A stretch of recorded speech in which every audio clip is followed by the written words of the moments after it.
Meet Jane.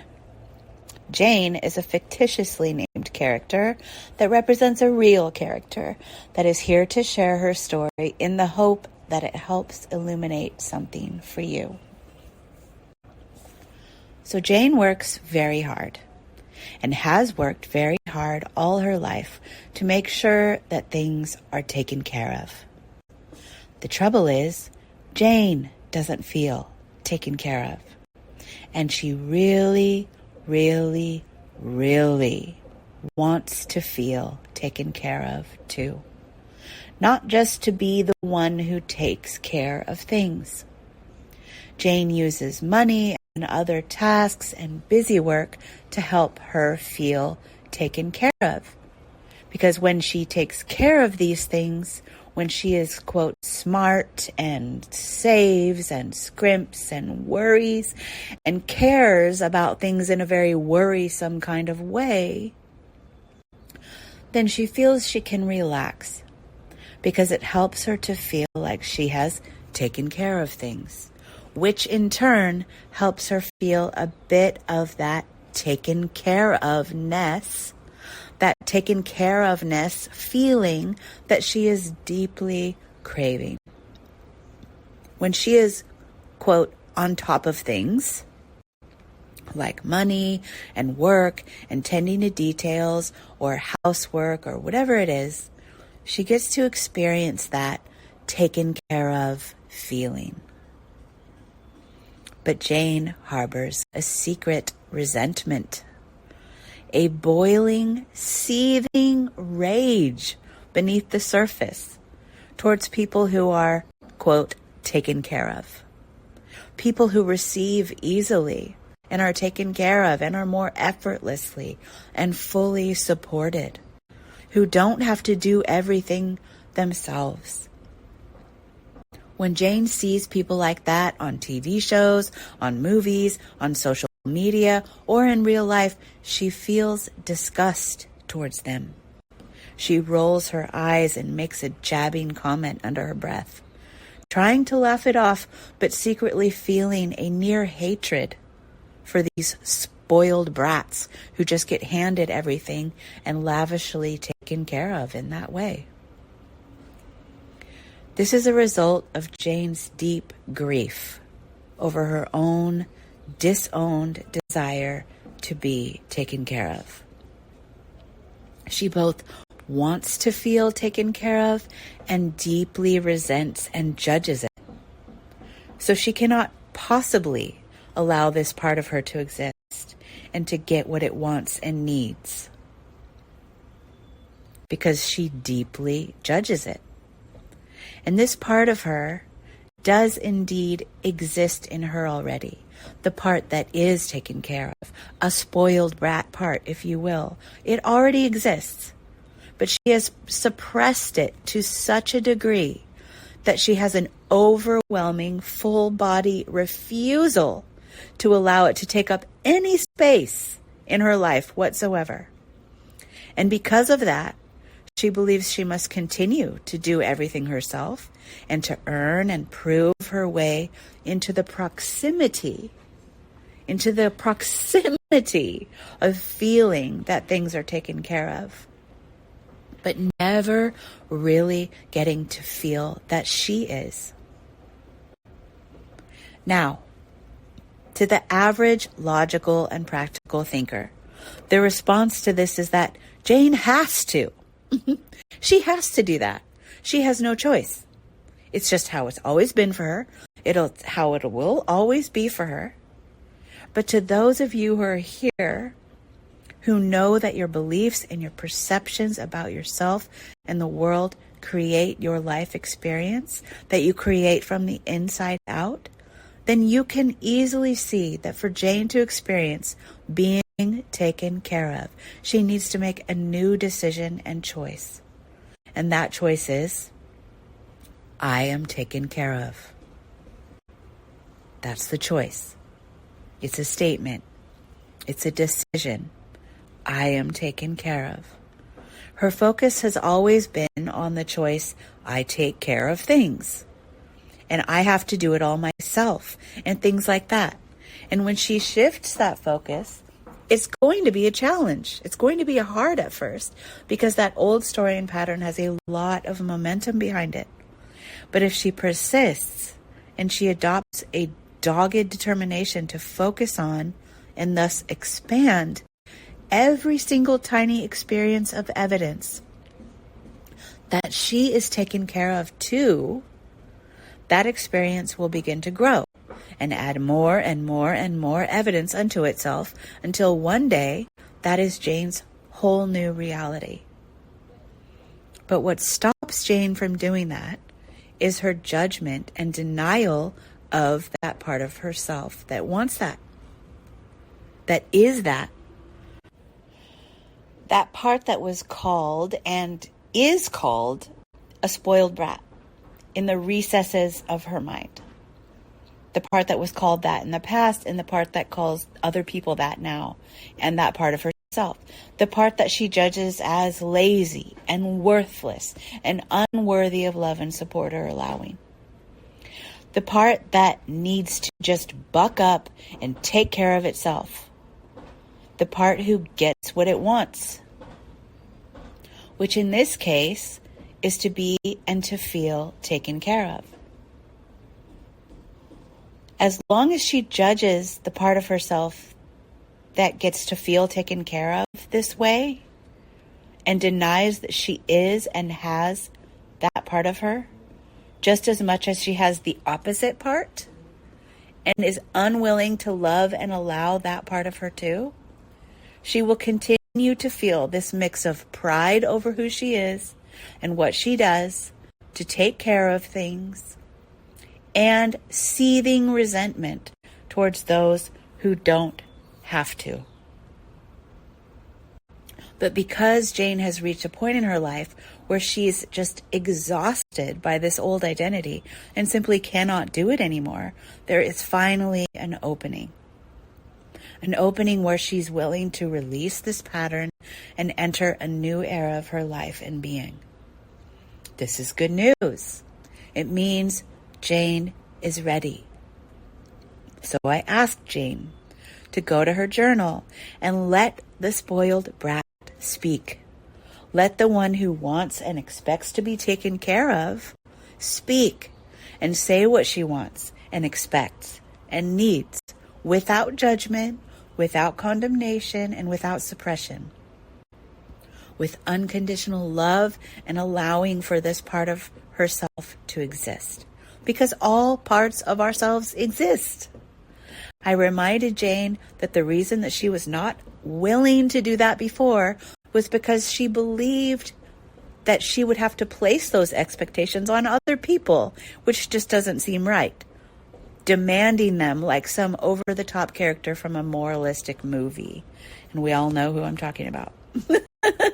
Instead of simply placing them with life, with God, with the universe, and knowing that she doesn't get to control who or what shows up to support her in exactly what ways, but that when she decides that she simply is someone who gets to be supported and taken care of and is someone who is supported and taken care of, life will show up with that gift in myriad ways. So I told her to start counting the ways.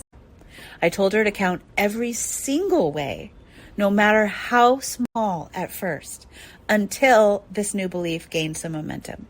So even the smallest things that were examples of how she was being taken care of were getting amplified. So the bagger at the grocery store, wow, I am so taken care of. The UPS driver who brought the packages to the doorstep so she didn't have to go get them herself or go to the post office. Wow, I am so taken care of. The heating or the air conditioning that comes out of the vents in the car or the house so she doesn't have to build a fire or trek to a cooler landscape. Wow, I am so taken care of. The water out of the tap, the earth beneath her feet, the money that came in for that bill, the food that was grown by those farmers, the people who picked the food, etc., etc., etc., the people who drove the food, the person who held open the door, the roof that protected her from the sun and rain. It's not that you have to keep that kind of incessant noticing up and do that all the time forever, because that would be exhausting, obviously. But when you are really entrenched in the opposite way of feeling and thinking, you need to start to wire your neural pathways to a new route. It takes effort to shift your mind to that when it's used to operating in a different way, when it's used to noticing and counting what is not there for you. That's what it's doing all day long, every day, what's not there for you, instead of what is. But it takes way more effort to continue to believe that you're unsupported and not taken care of. That is far more draining on your energy than any conscious effort that you might put into this shift, and more than it ever could be. So I reminded Jane of this. I reminded her that she is already spending the precious currency of her energy on something, but she's not spending it on what she wants. She's spending it on what she does not want and amplifying that by default because she has simply not known another way, that's all. But now she does. So Jane asked, how can I just declare that I am taken care of when I do not see who or how or what is going to fill that void? That doesn't seem possible. So I asked Jane what other things in her life she declared that she did not know who or how or what was going to fill that void. And she thought about it, and she said things like that she would have love in her life, that she would find the perfect pet friend and soulmate, that she would get through something she didn't know how to get through in her past, that she would do such and such type of work somehow, somewhere.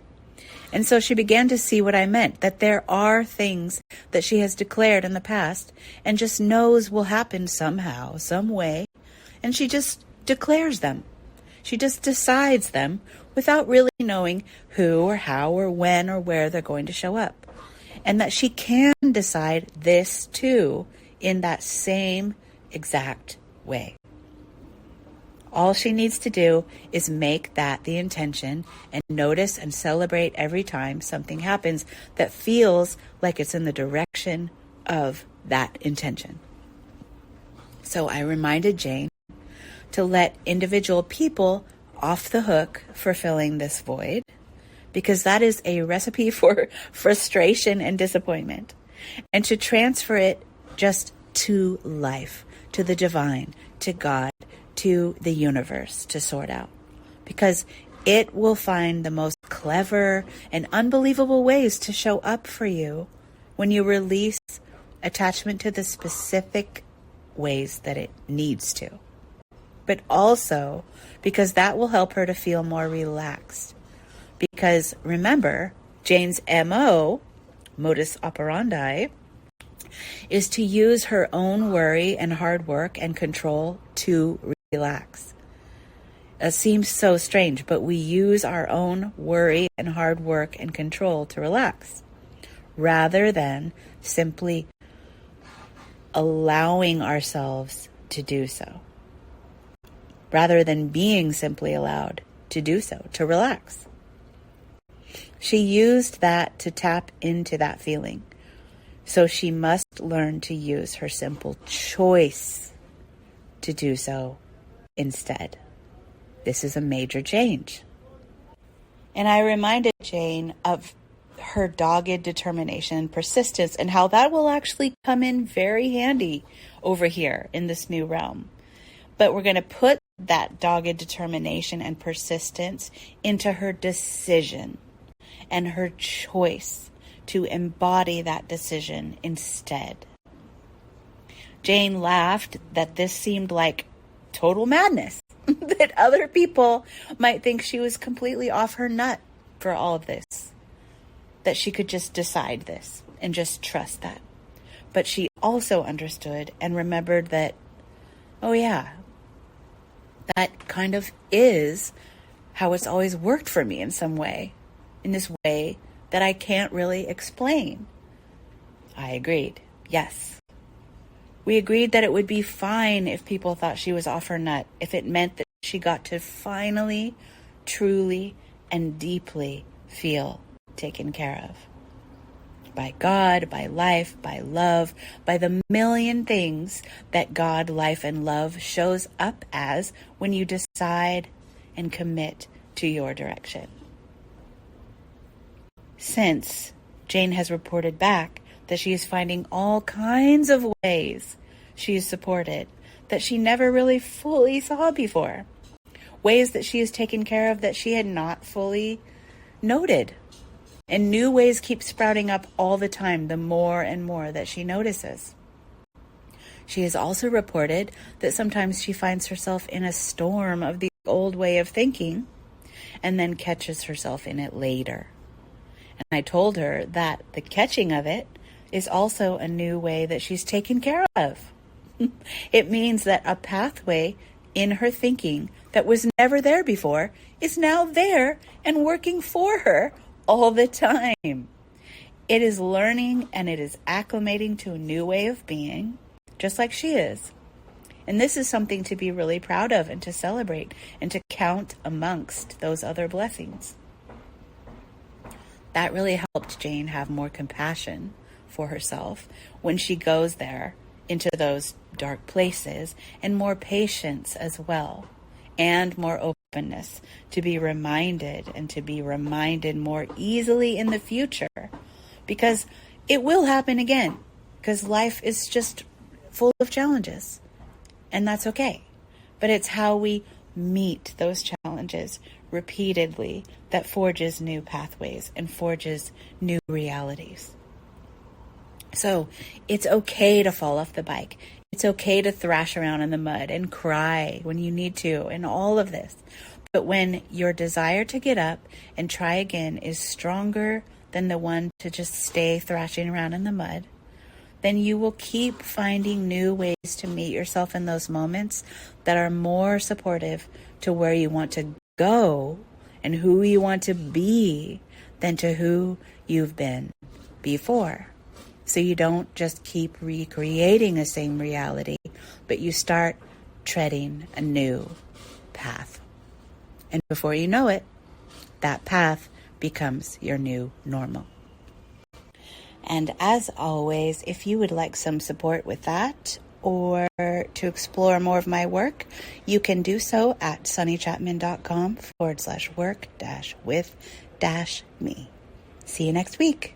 Oh, and P.S., if you have recognized yourself in Jane, then I would recommend, it depends on where you're at in your work, career, business journey, but I would definitely recommend Moth and Moon for that. I would definitely recommend Results Not Typical for that, and or My Work Sells Itself course, depending on where you're at in your creative business journey. All right. See you next week. Bye.